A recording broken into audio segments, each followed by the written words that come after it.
বদর যুদ্ধের কারণ কি ছিল তাই নিয়ে থাকছে আজকের ভিডিও। সম্মানিত ভিউয়ার্স, আমাদের চ্যানেলে নতুন হয়ে থাকলে সাবস্ক্রাইব করে সাথেই থাকুন। মদিনা হিজরতের আগে মক্কার নেতৃত্বস্থানীয় লোকদের বিরোধিতার মুখে পড়তে হয়েছিল মুসলমানদের।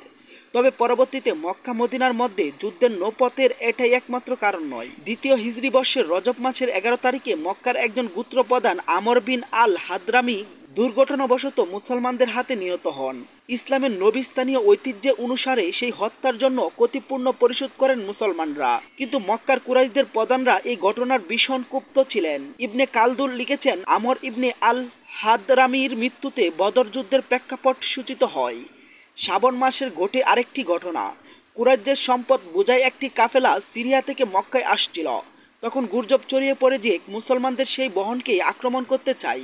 আবু সুফিয়ান ছিলেন কাফেলার নেতা। তিনি সহায়তার জন্যই মক্কার দূর মারফত খবর পাঠান। বার্তা পেয়ে মক্কা থেকে কুরাইশদের একটি দল আবু সুফিয়ানের কাফেলার সাহায্য করার জন্যই মদিনার উদ্দেশ্যে রওনা হয়। মা আরিফ ইসলাম অনুসারে সিরিয়া থেকে আগত কাফেলা মক্কা পৌঁছে গিয়েছিলেন ঠিকই, তথা কুরাইশদের উচিত ছিল মদিনার দিকে যাওয়ার কাফেলাকে ফেরত আনা। কিন্তু আবু জাহেলের ফিরাফিরিতে তারা মদিনার দিকে অগ্রসর হতে থাকে। 16ই রমজান তারা বদর নামক স্থানটিতে শিবির স্থাপন করে।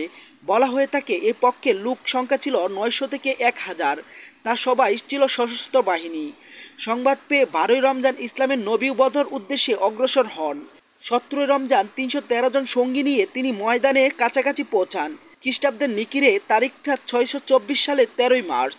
তখন পর্যন্ত কুরাইশদের মধ্যে শান্তিপ্রিয় কিছু ব্যক্তি যুদ্ধ এড়ানোর চেষ্টা করেন, কিন্তু আবু জাহেলের এক গোঁড়ামির কারণে তাদের প্রচেষ্টা সফল হয়নি।